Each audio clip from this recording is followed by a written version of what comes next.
Hello everybody and welcome back to SFF180. It is Monday, November the 6th and time for a massive mailbag.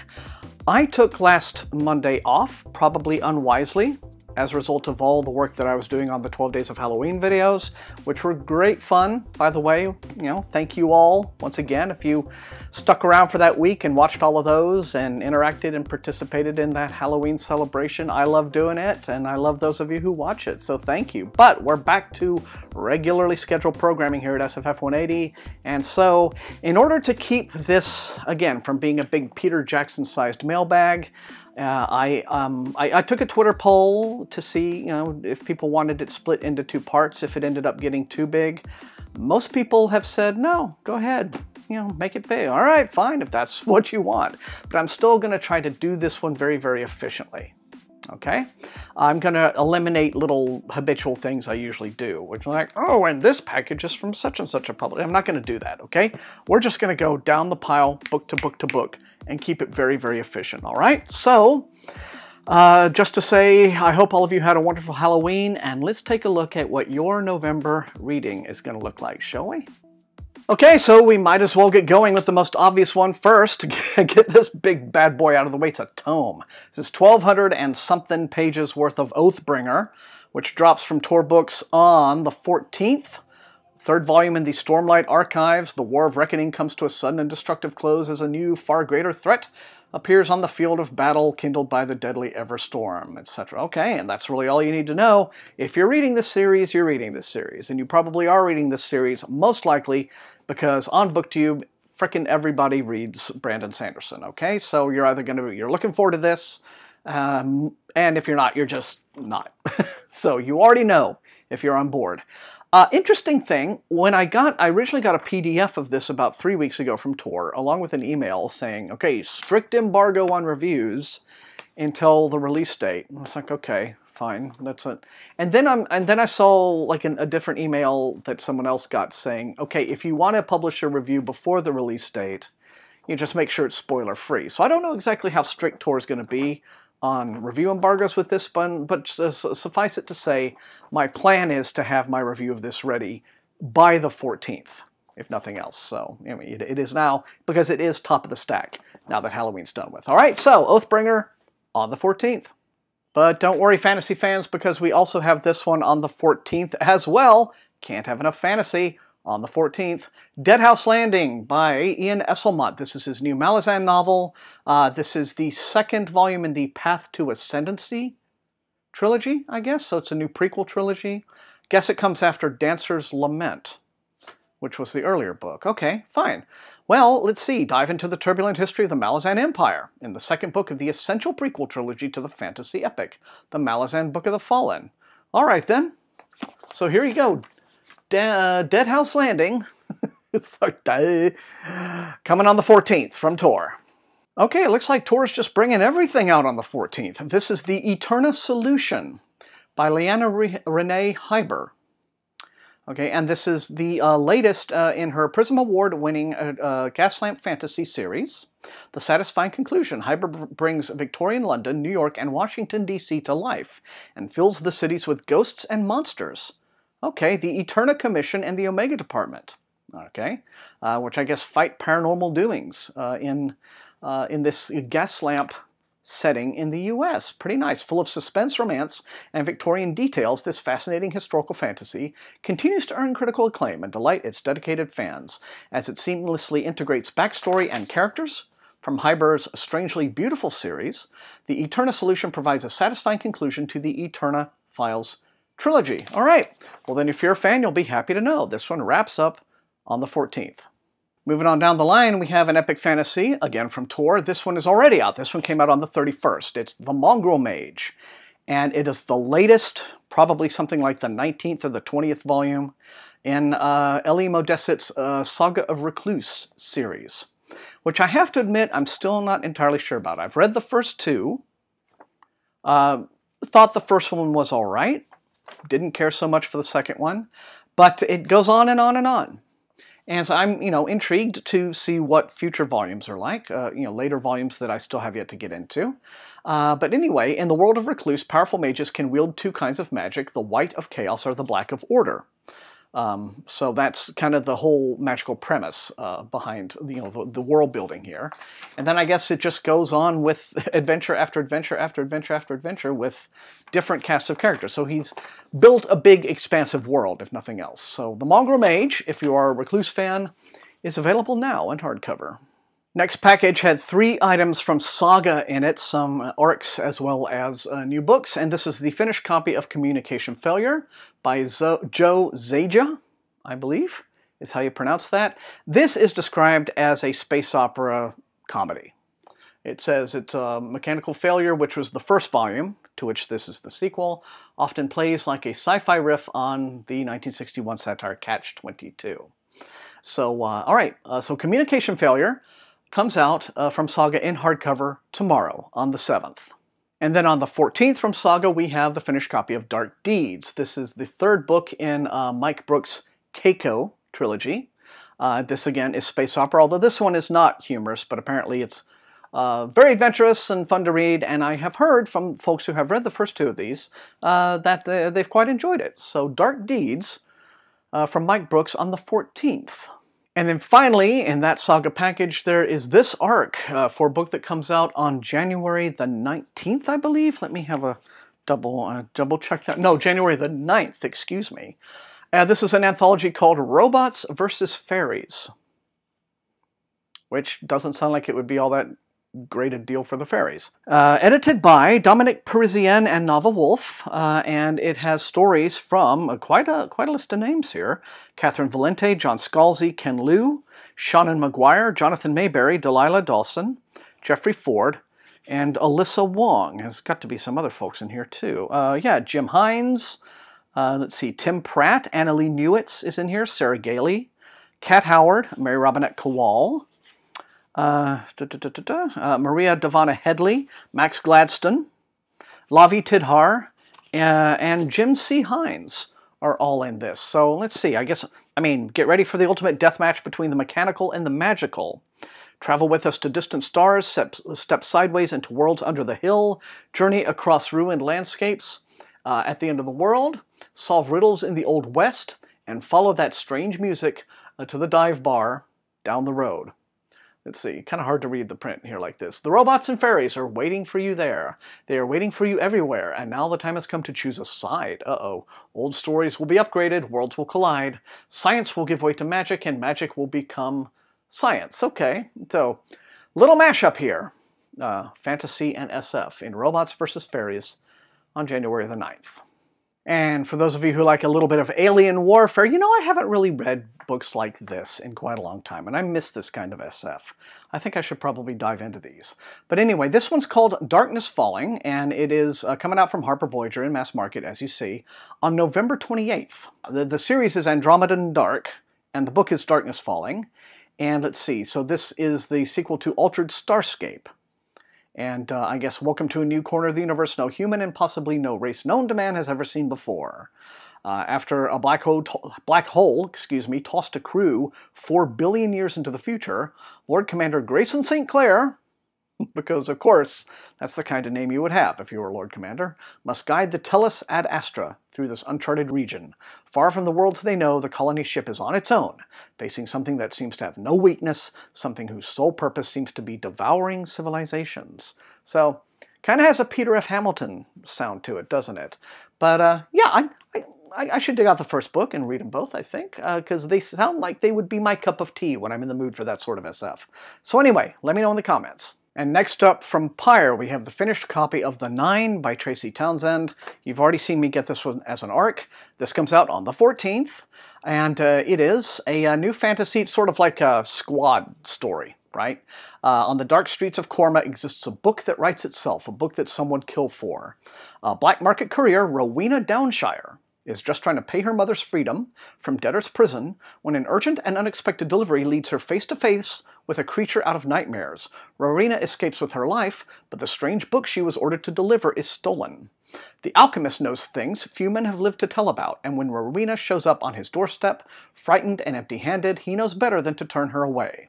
What he discovers leads him to ask for help from the last man he wants to see, the former mercenary Anselm Metteron. Across town, Reverend Philip Chalmers awakes in a cell, bloodied and bruised, facing a creature twice his size. Facing a creature twice his size. Well done, Thomas!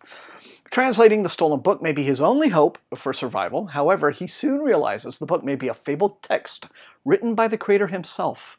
Tracking the 9 human subjects of his grand experiment. In the wrong hands, it can mean the end of humanity. So we have a deadly book, basically. Rowena and her companions become the target of conspirators who seek to use the book for their own ends. But how can this unlikely team be sure who the enemy is when they can barely trust each other? And what will happen when the book reveals a secret no human was meant to know? So you got this squad coming together to fight this deadly evil. Sounds like fun. It does. The 9, available on the 14th. Let me know in the comments. Next up, this is from Random House. This is a YA. It says it's a futuristic YA debut and series launch. And it looks like they're trying to capitalize on what they imagine is going to be a massive interest in video game-related SF as a result of Ready Player One being turned into a movie and all of that. So this is called Otherworld. Awkward gamer Simon is given the opportunity to be one of the first to play the reboot of Otherworld, a virtual reality game with a rabid cult following. With the invitation comes the newest set of VR goggles before they hit the market, and they are a game changer. Reality will never be the same. When Simon's best friend goes missing, he realizes how dangerous Otherworld might be. Catherine has been kidnapped by someone or something inside the virtual world. I guess Catherine is his girlfriend? And it's up to Simon to save her. Okay. Inspired by Siegel's experience testing Oculus Rift, Otherworld imagines a frightening future where mankind is set free by technology. There are no screens, no controls. You don't just see and hear the game, you taste, smell, and touch it too. There are no laws to break or rules to obey. You can live your best life, indulge every desire. It's so addictive you'll never want it to end until you realize that you're the one being played. Dun dun dun. And yep, sure enough, yeah, they say it's, you know, Westworld and Ready Player One are how they're pitching this one, okay? But let's see, the authors are Jason Siegel and Kirsten Miller. And apparently this has already been like pitched for Hollywood, or maybe it's even been optioned for Hollywood already. And so Otherworld is the first in this series, and it came out on the 31st, so it is out now. This is kind of nice to see. This is one of those doll books bind-ups, a new one of these. It's and this one binds up the entire Throne of Amancore trilogy by Joshua Palmatier. Palmatier, that's it? Yeah. I'm pretty sure that's how it's pronounced. Anyway, this will be out on the 14th. This is a trilogy that I guess came out in the, the late 2000s or so. The books were The Skewed Throne, The Cracked Throne, and The Vacant Throne. It's an epic, gritty fantasy series about a young girl who holds the fate of a city in her hands. 5 years ago, the fire came again, and Amancore has been spiraling into ruin ever since. The city's only hope rests in the hands of a young girl, Varys, who has taught herself the art of survival and has been trained in the way of the assassin. If she fails, it spells her doom and the end of her world. Twice in the history of the city of Amancore, the white fire had swept over the land. Over 1,000 years ago, it came from the east, covering the entire city, touching everyone, leaving them unburned, but bringing madness in its wake, a madness that only ended with the death of the ruling mistress of the city. Venturing deep into the heart of Amancore, Varys will face her harshest challenges and greatest opportunities, and it's here she will either find her destiny or meet her doom. And they're saying they're saying for fans of Arya Stark. So if Arya is your favorite character, then I guess you want to check out Varys here. All right, then. Like that, I didn't read these when they came out, although I think I might have them in paperback somewhere, but this is now an opportunity for new readers to jump on board. If you'd like to know what I think, let me know in the comments. But The Throne of Amancore, binding up that entire trilogy, will be out on the 14th. And next up in hardcover from Harper Voyager, we have The Rift Frequency, which is the sequel to The Rift Uprising. The author is Amy S. Foster. This came out on the 31st, so it's out now. You've seen me talk about these on the mailbag before. But anyway, the Rifts are a series of 14 mysterious portals that lead to alternate Earths. Those, right? The multiverse. Rin is tasked with using her innate combat skills to guard and fight whatever materializes out of the rift, be they mutants or advanced humanoids. When Ezra Mossad appears, he turns her assumptions upside down, questioning the rifts themselves, and the runes, advanced humanoids who have also come through the portals. Rin and Ezra are pivotal in starting a coup. In the ensuing fray, he vanishes back into the rift. Rin launches a plan to rescue him, but he could be anywhere on the millions of worlds. Okay, well this sounds like galaxy-spanning adventure, as it were, with, as you see, lots of guns going on, so it's that sort of thing. But alright then, The Rift Frequency continues this series by Amy Foster from Harper Voyager right now. Now, I got to say, this one looks really nice. This is an arc for a book that comes out on January 23rd from Harper Voyager. It's called Markswoman. The author is Rati Mehrotra. Mehrotra, I think that's how you pronounce it. Let's see then. A new fantasy novel by an Own Voices author. The first entry in her debut duology about an order of magical knife-wielding female assassins that brings peace and chaos to Asiana. The setting is evocative, based on the Asian continent, but a landscape forever changed by global conflict. Markswoman is built upon mythology surrounding the Hindu goddess Kali. Okay. Visions guide the markswomen who serve her with blade and spirit. You know, yeah, that's what the followers of Kali do, I believe. And that's what they've done. I think they're called the Thuggees, or am I wrong? There's a cult. Yeah, the Thuggee cult. And they worship the goddess Kali, and they would just like murder people, right? It's crazy. All right then, assassins of the Order of Kali must completely put aside their past to dispense justice on the continent. Kyra, the youngest markswoman in the history of Asiana's foremost order, is torn by her sense of duty and the fierce need to avenge her dead family. When tragedy strikes, Kyra's future truly dances on the edge of a blade. Okay, well, it sounds like they have much more noble goals than perhaps the real-life worshippers of Kali. But this sounds neat. Markswoman is a sweeping fantasy that displays the inventiveness of the works of Sarah Beth Durst, Marie Lu, and S.J. Kincaid. Okay. All right, although they're not saying that it's...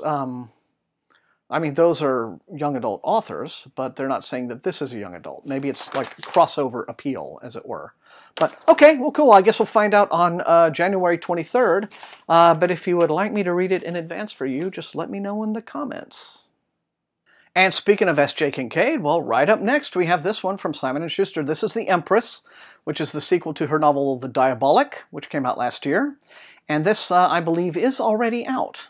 Yeah, it is. It came out on the 31st, and I think the premise here is that the main character is like the double. But it says, here we go, New York Times Book Review describes it as a genetic experiment blending I, Claudius and the Terminator.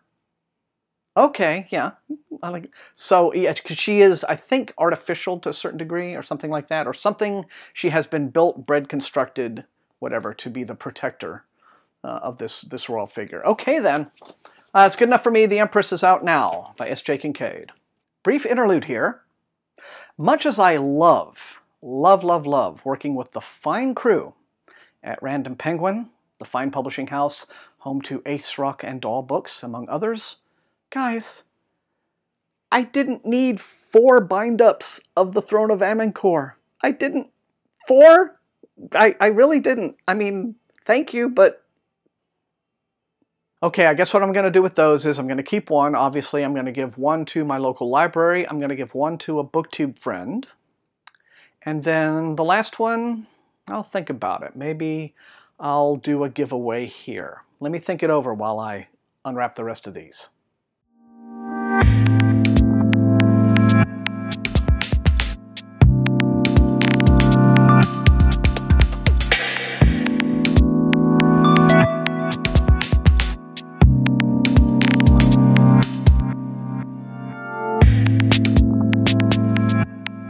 So next up, from Tor Books is one that I'm happy to see. This is The Realms of God by Michael Livingston. This comes out on November 11th, which is an unusual day. Tuesday is usually the day for new books. Maybe they're trying to get this out a little bit in advance of Oathbringer so that it's not just totally swamped by Oathbringer. That would be nice. In any event, this is the third and final volume in a historical fantasy trilogy by Michael Livingston, the premise of which kind of sounds a little Raiders of the Lost Ark-ish, but set in ancient Rome, which I think is really, really cool. But it involves the Ark of the Covenant and ancient Romans, and they are looking for items called the Shards of Heaven, apparently, and they found some of them and they're looking for others, and I guess the bad guys are looking for them too, and it all sounds really, really cool. It says part history, part fantasy, and set upon a mythological backdrop, the realms of God is sure to appeal to new and old fans alike. So, I like the sound of that. Comes out on the 11th. Let me know in the comments when you want me to hit this trilogy. Alright, that package had 5 items in it from Ace Books and Doll Books, except one of them was a repeat. I got another copy of A Spoonful of Magic, which some of you will remember from last week's episode, Irene Radford book, so I'll make sure that gets a good home. But anyway, first up here in hardcover, this is the Complete Sookie Stackhouse Stories by Charlene Harris. So I imagine that there were some short stories, that appeared in various sources over the years, while she was also doing the novels, and so this, I guess, compiles all of those. No actual release date on this, but I'm sure it's probably this week or next week if it is a November title from Ace. So the Complete Sookie Stackhouse Stories. And next up is what looks to be a cute little a bit of fluff from Jim Hines, who usually does humorous fantasy. This is an SF. It's called Terminal Alliance. And it is the first book of something called Janitors of the Post-Apocalypse. So let's see what the janitors are up to. The Krakow came to Earth to invite humanity into a growing alliance of sentient species. But they hadn't counted on a mutated plague wiping out half the human population, turning the rest into shambling, near-unstoppable animals, and basically destroying human civilization. Your standard apocalypse. The Krakow's first impulse was to turn around and go home. After all, it's hard to have diplomatic relations with mindless savages who eat your diplomats. Their second impulse was to try to fix us. Now, a century later, human beings might not be what they once were, but at least they're no longer trying to eat everyone. Mostly. Marion Mops Adamopoulos is surprisingly bright for a human. As a lieutenant on the Earth Mercenary Corps ship Pufferfish, she's in charge of the shipboard hygiene and sanitation team. Okay. When a bioweapon attack wipes out the Krakow command crew and reverts the rest of the humans to their feral state, only Mops and her team are left with their minds intact. Alright. Escaping the attacking aliens, not to mention her shambling crewmates, is only the beginning. Sure, Mops and her team of space janitors and plumbers can clean the ship as well as anyone, but flying the damn thing is another matter. Alright. Okay then, Terminal Alliance from Jim Hines is a November Daw title. And next, also from Daw, we have The Rebel. This is a new book by Gerald Brandt and the third book in his San Angeles series following The Courier and The Operative. And this is described as new cyberpunk, as it were. So, The Rebel. And finally, we have Seventh Decimate. This is new from Stephen R. Donaldson, which has a few people excited. Maybe. I don't know. The Chronicles of Thomas Covenant the Unbeliever is not really that well thought of a trilogy anymore, but anyway, Donaldson, at least, is a man who's made a mark on epic fantasy, but he hasn't done anything in a while, except to, expand and then, complete more of the Covenant books. So this appears to be all new, something called The Great Gods War. I actually picked up an arc of this way back in May at the Nebulas, and let's see what it's all about, though, because that one didn't really have... Okay, for centuries, the realms of Belagar and Amica have been at war with sorcerers from both sides harnessing the Decimates to rain blood and pain upon their enemy. But somehow, in some way, the Amicans have discovered and invoked a seventh Decimate, one that strips all lesser sorcery of its power. And now the Belagrins stand defenseless. Prince Byfault, eldest son of the Belagrin king, would like to see the world wiped free of sorcerers. But it is he who is charged with finding the repository of all their knowledge, to locate the Book of the Seventh Decimate and reverse the fate of his land. All hope rests with Prince Byfault, but the legendary library, which may or may not exist, lies beyond an unforgiving desert and treacherous mountains, and beyond the borders of his own experience. Racked by hunger and fatigue, sacrificing loyal men along the way, Prince Byfault will discover that there is a game being played by those far more powerful than he could ever imagine, and that he is nothing but a pawn. And this is, for an epic fantasy, looks fairly modest. It's 300 pages in, 12-point type or something, so it's not, a massive tome by any means. But this comes out, I guess, here at the beginning of November, so let me know in the comments. And next to last, we have The City of Brass in its finished copy at last in hardcover. I have very much been looking forward to this one for a long time. I mean, I've had the arc forever, but you know how it is. You know, your TBR pile, you just got to get through it and whatever. But this is a priority title for me this month. S.A. Chakraborty is a debut novelist on this one. And you see, they're really going all out with this particular title. Nari has never believed in magic. Certainly she has power. On the streets of 18th century Cairo, she's a con woman of unsurpassed talent, but she knows better than anyone that the trades she uses to get by, palm readings, azars, and a mysterious gift for healing, are all tricks, both the means to the delightful end of swindling Ottoman nobles and a reliable way to survive. But when Nari accidentally summons Dara, an equally sly, darkly mysterious Jinn warrior, to her side during one of her cons, she's forced to reconsider her beliefs. For Dara tells Nari an extraordinary tale.